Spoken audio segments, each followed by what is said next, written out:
이제 함께 하나님의 말씀을 보겠습니다. 오늘은 누가복음 1장입니다. 누가복음 1장 26절에서 38절입니다.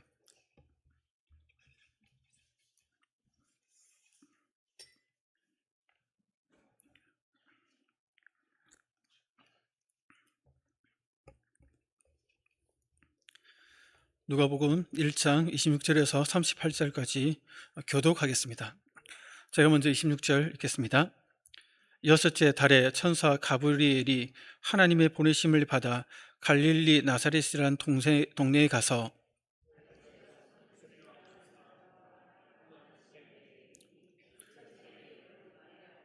그에게 들어가 이르되 은혜를 받은 자여 평안할지어다 주께서 너와 함께 하시도다 하니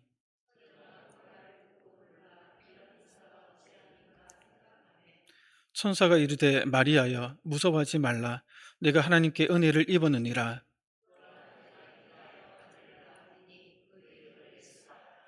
그가 큰 자가 되고 지극히 높으신 이의 아들이라 일컬어질 것이요 주 하나님께서 그 조상 다윗의 왕위를 그에게 주시리니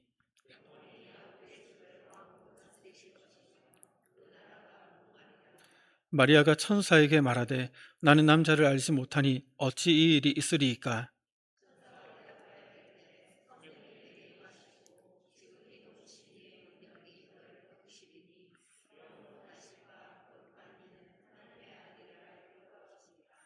보라 내 친족 엘리사벳도 늙어서 아들을 비었느니라. 본래 임신하지 못한다고 알려진 이가 이미 6달이 되었나니. 함께 읽겠습니다. 마리아가 이르되 주의 여정이 오니 말씀대로 내게 이루어지이다 하매 천사가 떠나가니라. 아멘. 오늘은 그 이름을 예수라 하라라는 제목으로 함께 말씀을 살펴보겠습니다.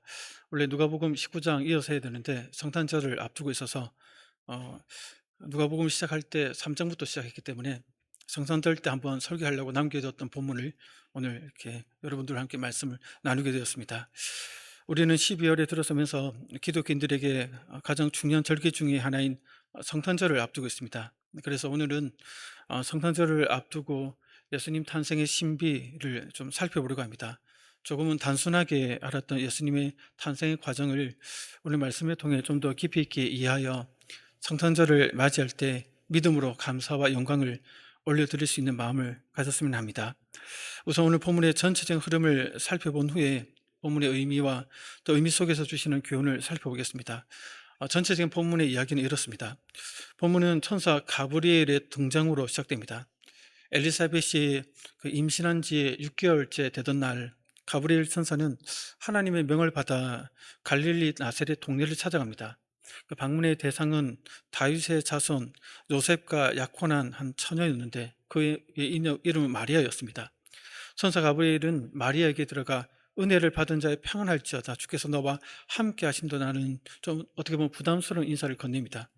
마리아는 자신의 분에 넘치는 좀 특별한 이런 인사말을 듣고는 놀라며 그 뜻이 무엇인가 의아해합니다. 그러자 천사가 마리아를 암신시키면서 그녀가 진정 하나님의 크고 특별한 은혜를 받은 자라고 알려줍니다. 또한 마리아가 잉태하여 아들을 낳을 것을 예고하는데 그 이름을 예수라 하라 이렇게 알려주죠.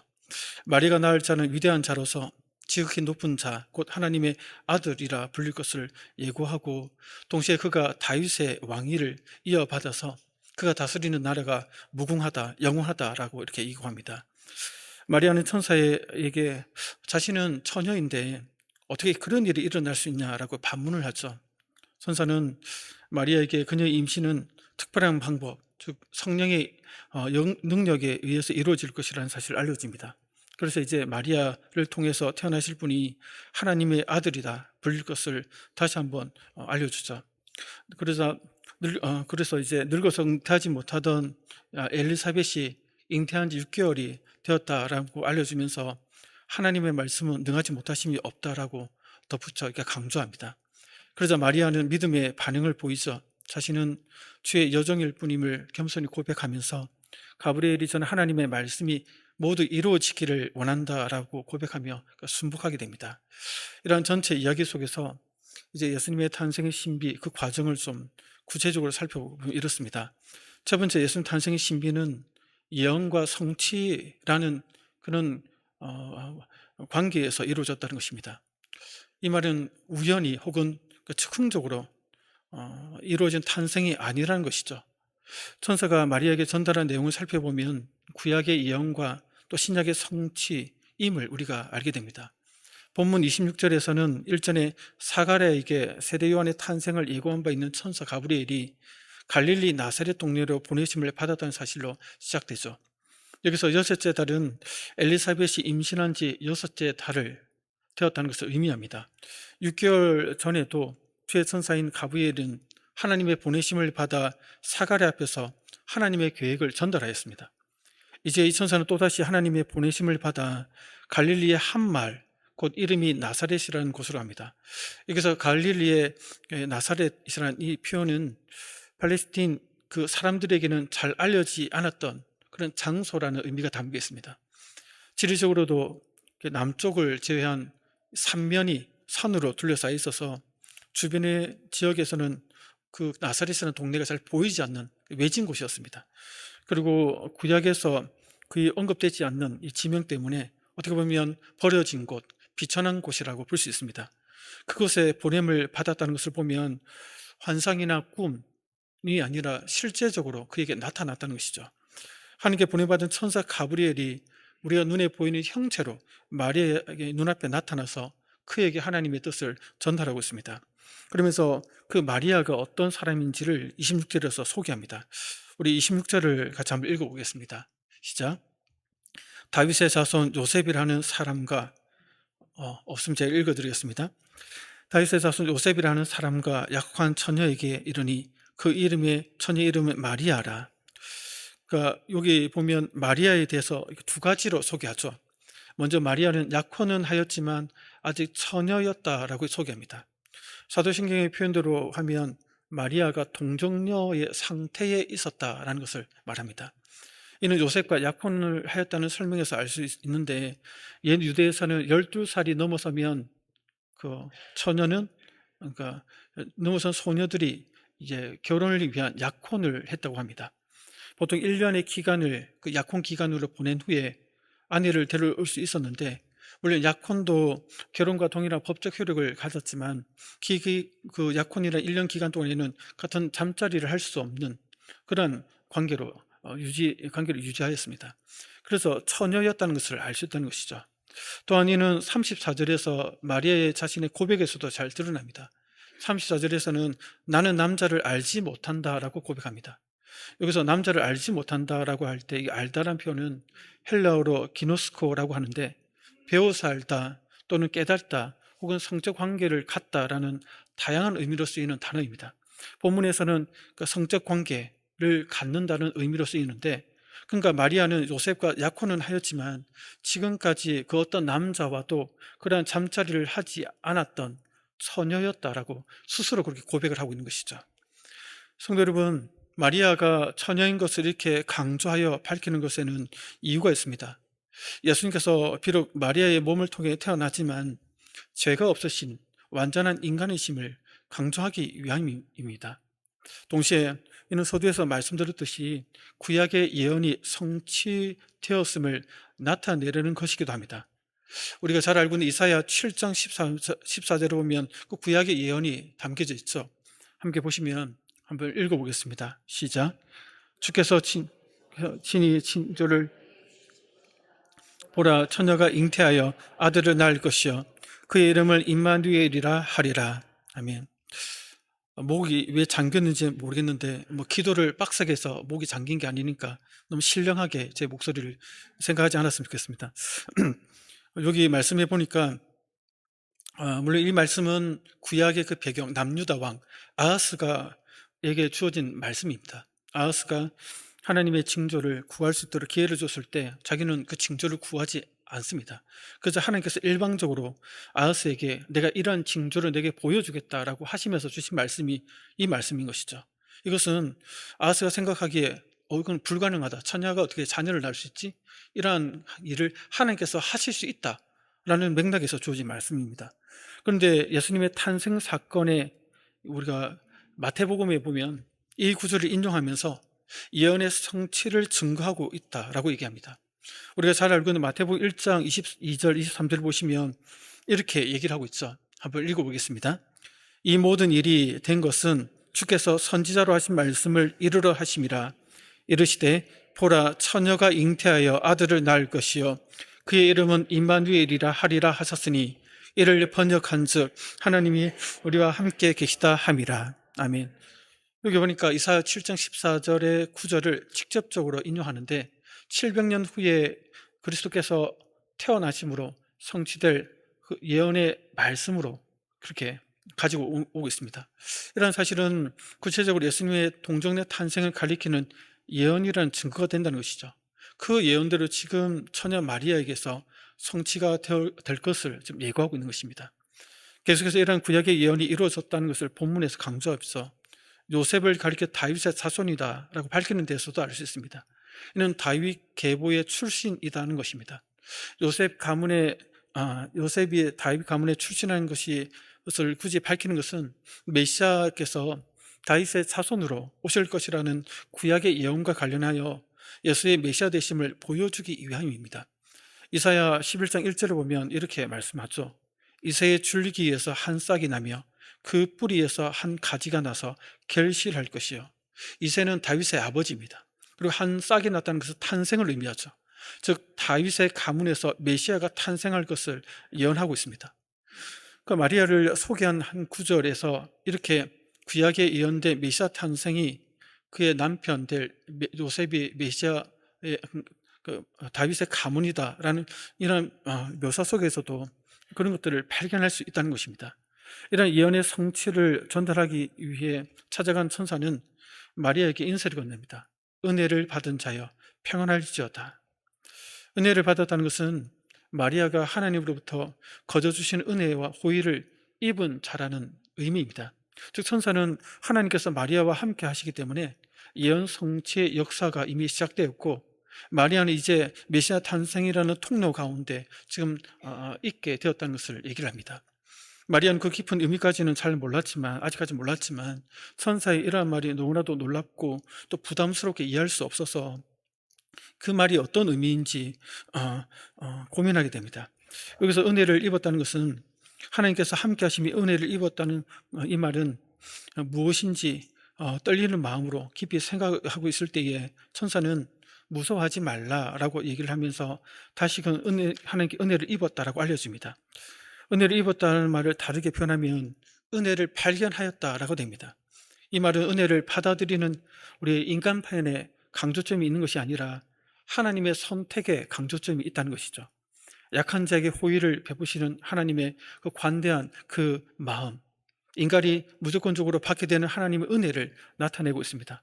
다시 말해 은혜를 받기에 합당한 조건이 없음에도 불구하고 사람이 은혜를 발견하게 되는 것은 전적으로 하나님 편에서 그 영혼에게 그것을 베푸시기 때문에 가능하다는 것입니다. 마리아가 그러한 하나님의 전적 은혜를 조건 없이 지금 받고 있다는 것을 이렇게 강조해서 얘기하고 있습니다. 그리고 구체적으로 그 은혜가 무엇인지를 31절에서 알려줍니다. 31절을 보면 보라, 네가 잉태하여 아들을 낳으리니 그 이름을 예수라 하라 합니다. 이 문장에 보면 내가 잉태하여 또 아들을 낳으리니 그 이름을 예수라 하라, 이렇게 이 한 문장 안에 세 개의 미래 시제 동사라는 게 들어가 있습니다. 미래 시제는 말은 말 그대로 미래에 일어날 것을 의미하는데 이때 미래형은 앞으로의 일에 대해서 일어날 것을 예견하는 것을 나타내지만 동시에 그 일이 분명히 일어난다라는 단언의 의미도 담겨 있다는 것입니다. 즉 천사는 인간의 이성으로는 납득이 가지 않는 미래에 발생할 일들에 대해서 단순히 그렇게 될 것이다 라고 예고하는 것뿐만 아니라 하나님께서 그렇게 되도록 확실하게 보장하고 계시다라고 이 미래시제 동사를 세 가지를 이어서 지금 그것을 우리에게 보여주고 있다는 것입니다. 예수라는 이름은 그런 의미에서 히브리어로 여호수아, 우리가 알고 있는 여호수아와 동일합니다. 여호와는 구원하시다라는 뜻이죠.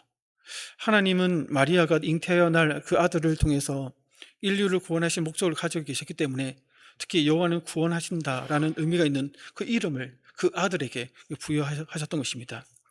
이제 이어서 32절, 33절에서는 태어날 메시아가 어떤 분이고 또 어떤 일을 하실지도 알려줍니다. 우리 32절, 33절 함께 읽어보겠습니다. 시작. 그가 큰 자가 되고 지극히 높으신 이에 하나님께서 그 조상 다윗의 왕위를 그에게 주시리니 영원히 야곱의 집을 왕으로 다스릴 것이며 그 나라가 무궁하리라. 아멘. 그 예수님은 메시아로서 큰 자가 되고 지극히 높으신 하나님의 아들이라 일컬음을 받게 될 것이고 다윗의 왕권을 가지고 영원한 나라를 다스릴 분이다 라고 이렇게 얘기를 합니다.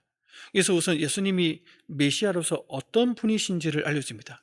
큰 자가 되고 라고 할 때 큰 자는 하나님을 향해 가리키는 표현입니다.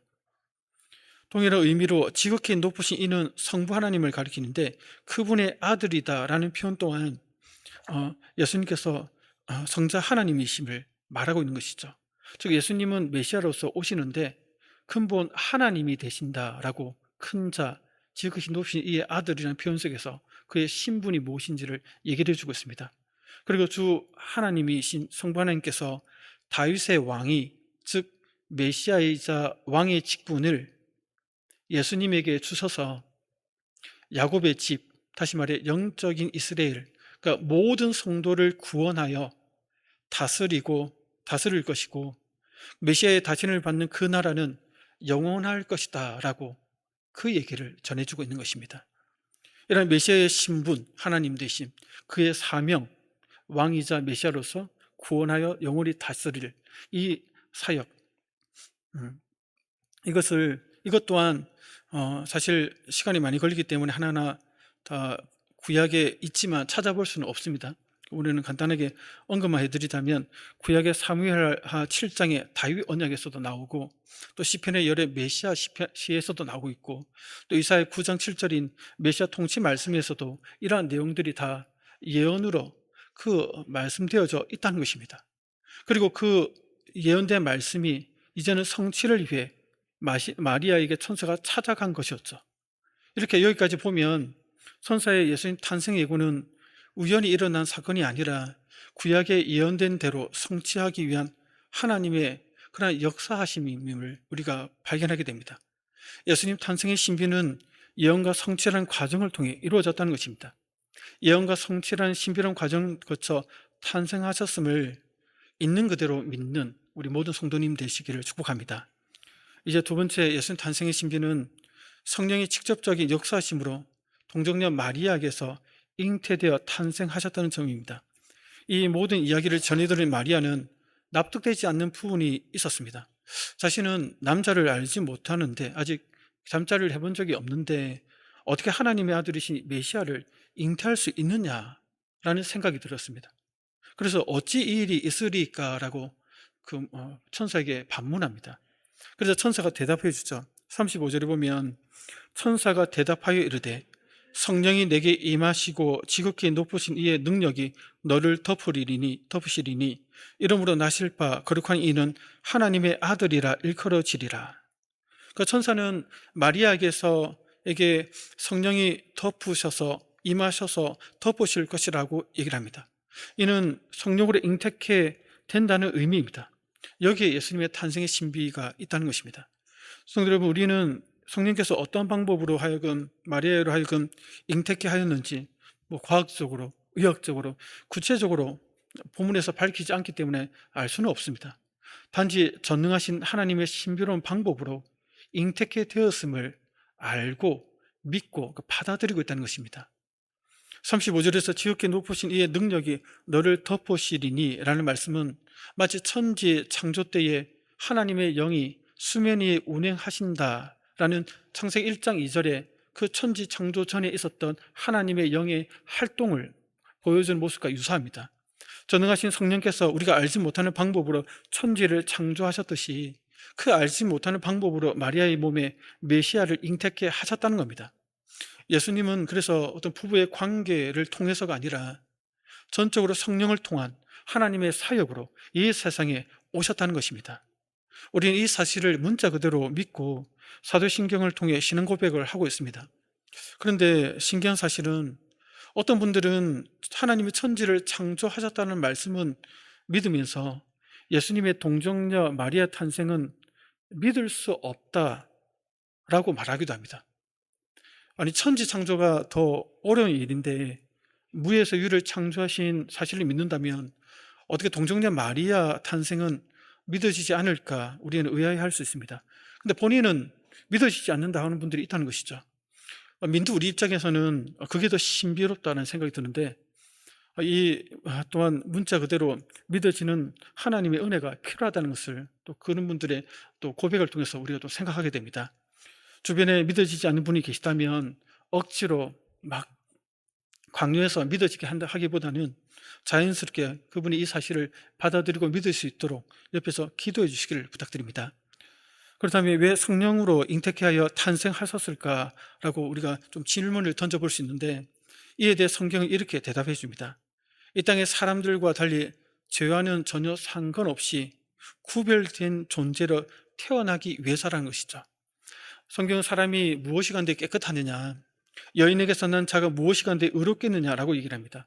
그래서 로마서 3장에서는 모든 사람이 죄를 범하였다라고 증거하고 있죠. 우리가 다 알고 있는 사실입니다.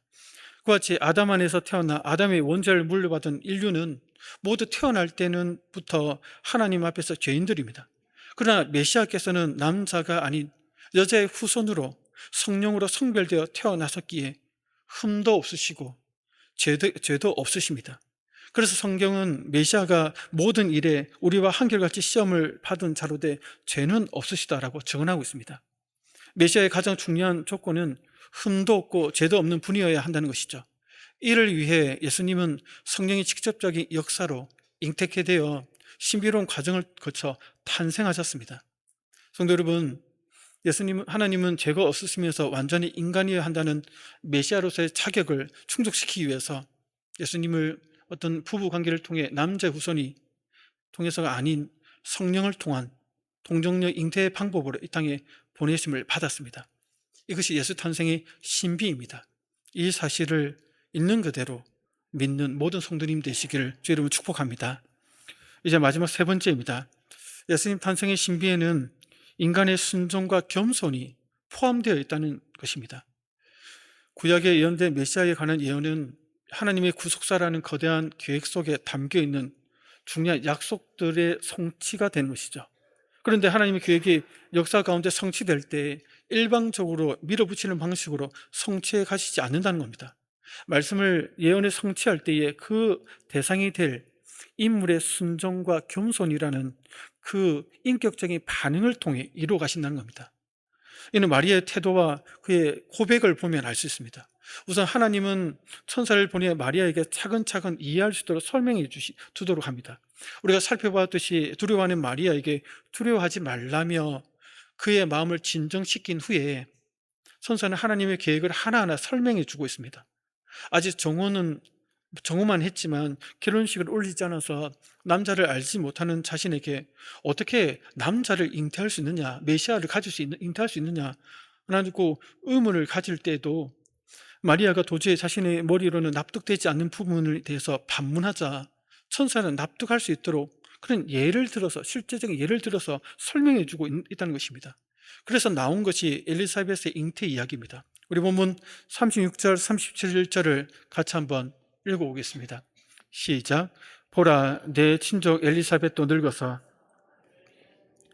볼에 임신하지 못한다고 알려진 이가 이미 6달이 되었나니 대저 하나님의 모든 말씀은 능하지 못하심이 없느니라. 천사 가브리엘은 하나님께는 아멘. 여기 보면 천사 가브리엘은 하나님께는 능하지 못하심이 없다는 사실을 강조하기 위해서 마리아가 잘 알고 있는 친족 엘리사벳의 사례를 들려줍니다. 마리아와 엘리사벳의 친족 관계에 있었던 것은 분명하지만 정확하게 어떤 관계, 몇 촌인지 이런 것은 밝히지 않아서 알 수 없습니다. 엘리사벳은 그 레위 지파이고 또 마리아는 유다 지파였던 것으로 보여지는데 아마 이 둘은 조상들 가운데 서로 혼인 관계를 통해서 그렇게 형성된 친족 관계이지 않나 생각이 듭니다. 원래 엘리사벳은 늙어서 임신하지 못하였습니다. 그의 남편 사가랴와 엘리사벳은 하나님 앞에 의롭고 경건함에도 불구하고 아이가 없었습니다. 그래서 그랬던 엘리사벳이 잉태한 지 이미 6달이 되었다라고 알려주는 것이죠. 그것을 이제 요 천사와의 만남 이후에 엘리사벳에게 찾아가서 그 사실을 확인하지 않습니까? 마리아가. 이렇던 하나님은 나이 많아 도저히 임신 불가능한 상태에 있던 엘리사벳으로도 잉태케 하셨는데 어찌 처녀인 마리아에게도 잉태하지 못할 수 있겠느냐라고 알려주고 있는 것입니다. 그럼 이제 천사는 세기를 박습니다. 대저 하나님의 모든 말씀은 능하지 못하심이 없느니라. 임신 불가능한 자에게 임신이 가능한 이유가 무엇인지를 보여주죠. 즉 하나님의 말씀은 능하지 못하심이 없기 때문이다 라고 얘기합니다. 다시 말해 하나님의 말씀은 모든 것을 가능케 하시는 능력과 권세가 있어서 마리아에게 선포된 모든 것들이 그대로 이루어지기에 조금도 부족함이 없다는 겁니다. 그래서 마리아가 이런 설명을 다 듣고 납득되지 않은 부분에 대해서 질문하였을 때 그 질문에 대한 답변을 설명을 다 듣고 나서 이제 믿음으로 반응을 하는 것이죠. 38절에 보면 38절 있습니까? 같이 한번 읽어보겠습니다. 시작. 마리아가 이르되 주의 여정이오니 말씀대로 내게 이루어지이다 하매 천사가 떠나가니라. 아멘. 하나님의 말씀을 문자 그대로 순수하게 믿는 마리아의 순전한 신앙을 이렇게 잘 보였습니다. 이러한 믿음의 고백은 본문에서 마리아가 자신을 가리켜 주의 여종이다 라고 고백한 이 고백에서도 잘 드러납니다.